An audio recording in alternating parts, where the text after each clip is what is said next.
Pada zaman dahulu, hiduplah seorang pemuda bernama Suta. Ia adalah seorang abdi kadipaten yang baik hati. Pekerjaannya sebagai abdi adalah mengerjakan pekerjaan kasar di kadipaten.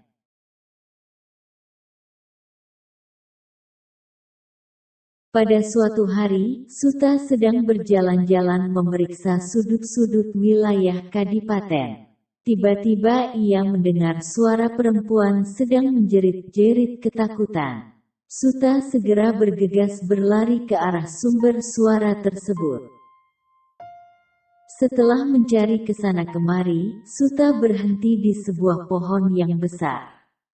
Di balik pohon tersebut ternyata nampak seekor ular dan di dekatnya ada Putri Adipati yang ketakutan melihat ular berukuran sangat besar yang siap menyerang.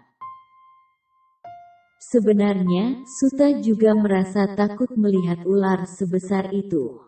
Namun, karena kesetiaannya mengabdikan diri pada Adipati, Suta berusaha menyingkirkan rasa takutnya. Dan Suta pun berusaha menolong Putri Adipati. Diambilnya sebatang kayu besar, dan dipukulkan ke arah ular besar itu. Setelah dipukul beberapa kali, akhirnya ular itu roboh ke tanah dan tidak bergerak lagi. Ular itu mati di tangan Suta.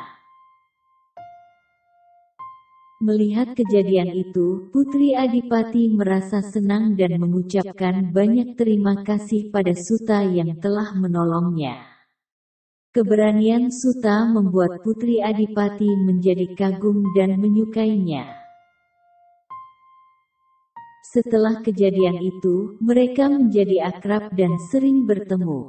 Dari seringnya mereka bertemu, tumbuhlah bibit cinta di antar keduanya.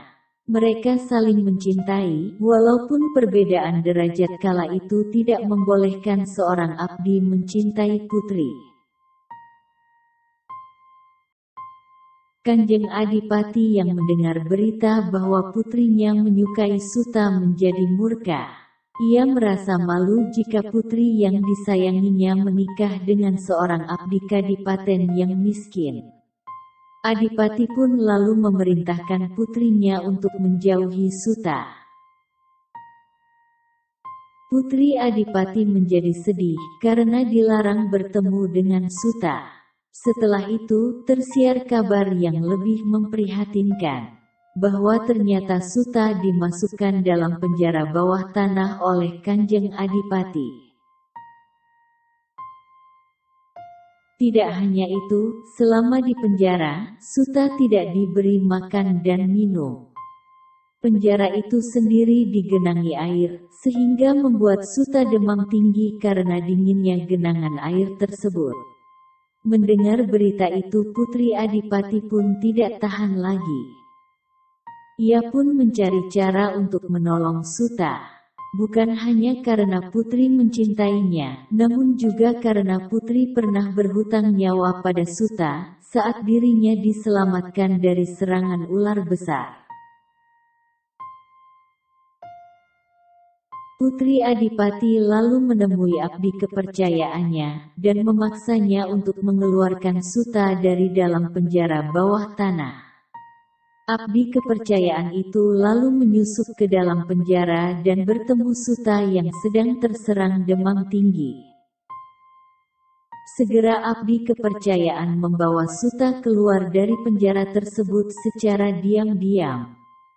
Dia mengatakan bahwa Putri Adipati yang telah menolongnya dan saat ini putri sedang menunggu di halaman kadipaten. Setelah berhasil keluar dari penjara, Putri dan Suta melarikan diri keluar kadipaten. Mereka lalu menikah dan tinggal di sebuah desa kecil.